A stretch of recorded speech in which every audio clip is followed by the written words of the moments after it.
اسی طرح مولانا صاحب ایک اگلا سوال ہے، بڑا ہی عجیب سوال ہے۔ ابراہیم شیخ جاننا سے پوچھتے ہیں کہ کیا متقی پرہیزگار اور دیندار شخص پر بھی اثرات ہو سکتے ہیں یا نہیں؟ جب کرنے والی ذات اللہ کی ہے اور ہم پابند شریعت بھی ہیں، ہمارا ایمان و عقیدہ صحیح ہے، تو پھر اثرات کیسے ہو سکتے ہیں؟ یقین نہیں ہوتا، اس لیے تفصیلی جواب عنایت فرمائیے۔ ہاں ماشاءاللہ، جو ہے یہ اکثر لوگوں کے ذہن میں آتا ہے کہ بھائی میرا ایمان اور عقیدہ بہت مضبوط ہے اور کرنے والی ذات اللہ کی ہے، اس کے سوا کوئی کر نہیں سکتا، لاؤ مجھ پہ جادو کرو، لاؤ مجھ پہ جو ہے تو جنات کے اثرات منتقل کرو۔ بعض لوگ چیلنج بھی کرتے رہتے ہیں، لیکن ان نادانوں کو سمجھ میں آنا چاہیے کہ آپ کے پاس ایمان اور عقیدہ، علم اور عمل صحابہ اکرام سے زیادہ تو نہیں ہے، انبیاء علیہم الصلوۃ سے زیادہ تو نہیں ہے۔ جب بخاری کی روایت سے حضور پاک صلی اللہ علیہ وسلم کے جادو، اس کے اثرات انہوں نے محسوس کیے، اس کا توڑ ہوا، وہ پورا واقعہ مفصل موجود ہے مستند طریقے سے، حوالوں کے ساتھ، پھر کئی صحابہ پر جادو کیا گیا، تو آپ کو یہ سوال جو ہے ذہن میں آنا نہیں چاہیے۔ معلومات کے لیے بہت اچھی بات ہے، اور چیلنج نہیں کرنا چاہیے۔ کتنا بھی متقی پرہیزگار اس زمانے کا آدمی ہو، وہ صحابہ اکرام رضوان اللہ علیہم اجمعین کے تقوی کے سامنے جو ہے ان کی دھول بھی نہیں ہے۔ کتنا بھی بہت بڑا بزرگ اور شیخ الحدیث کیوں نہ ہو، وہ بھی چیلنج نہیں کر سکتا۔ کتنا بڑا بھی عالم ہو، وہ بھی چیلنج نہیں کر سکتا۔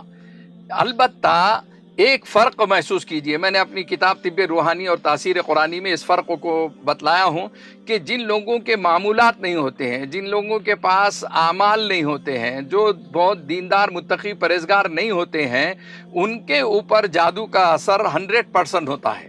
اور جو متقی پرہیزگار ہوتے ہیں ان کے اعمال کا فائدہ، بینیفٹ دنیا میں اللہ تعالیٰ یہ دیتے ہیں کہ انہیں جو ہے 50% اثر ہوتا ہے، اور وہ چلتے پھرتے مریض ہوتے ہیں، یعنی چل پھر سکتے ہیں، اگر علاج نہیں بھی کروایا تو زیادہ شدت سے انہیں تکلیف نہیں ہوتی ہے۔ یہ فائدہ ضرور ہے، متقی پرہیزگار پر اثرات ہو سکتے ہیں، اس لیے کہ صحابہ اکرام پر اثرات ہوئے، بزرگان دین اولیاء اکرام پر اثرات ہوئے، اور آپ صلی اللہ علیہ وسلم پر ہوا، تو نبی اور نبی کے بعد صحابہ، تابعین، طب تابعین کی یعنی جو ہے ایسی تفصیلات ہیں کہ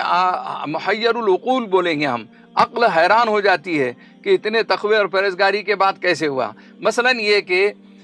بسم اللہ الذی لا یضر مع اسمہ شیء فی الارض ولا فی السماء وہو السمیع العلیم، یہ دعا کے بارے میں حدیث سے ثابت ہے، بہت سارے فائدے ہیں، لیکن ایک صحابی رسول جن سے مروی ہے یہ، وہی مرض کا شکار ہو گئے، تو کسی نے کہا کہ بھئی آپ سے تو یہ مروی ہے اور